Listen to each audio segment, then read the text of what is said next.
ज़राफ़ा और भालू की दोस्ती।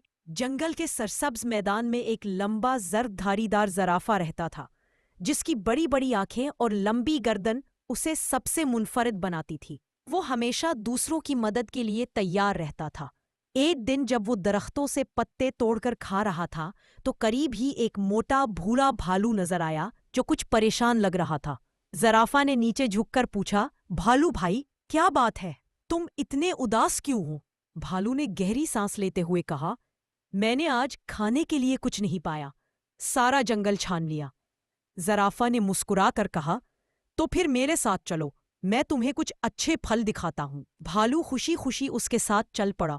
दोनों ने जंगल के एक गोशे में खूबसूरत दरख्तों से पक्के फल तोड़े और मिलकर खाए। उसी दिन से दोनों की दोस्ती की शुरुआत हुई। वक्त गुजरता गया। ज़राफ़ा और भालू रोज साथ घूमते, खेलते और एक दूसरे का ख्याल रखते। एक दिन अचानक बारिश के बाद जंगल में सैलाब आ गया।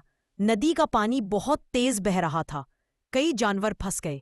भालू भागता हुआ आया और बोला, ज़राफ़ा, हिरन का बच्चा पानी में फंस गया है, कुछ करो। ज़राफ़ा ने अपनी लंबी गर्दन नदी के ऊपर झुकाई और अपनी मजबूत टांगों से नीचे उतरकर बच्चे को अपनी गर्दन पर बिठा लिया। भालू ने अपने ताकतवर पंजों से बच्चा मजबूती से पकड़ लिया। दोनों ने मिलकर हिरन के बच्चे को किनारे पर पहुंचा दिया। सारा जंगल उनकी बहादुरी देखकर तालियां बजाने लगा। इस दिन के बाद से ज़राफ़ा और भालू को जंगल के सबसे अच्छे दोस्त के तौर पर जाना जाने लगा। वो हमेशा एक दूसरे के साथ दुख सुख बांटते रहे। ओ पसपाक, अपनी दोस्ती रंग, शक्ल या ताकत की मोहताज नहीं होती। सच्ची दोस्ती वही है जो मुश्किल वक्त में साथ दे।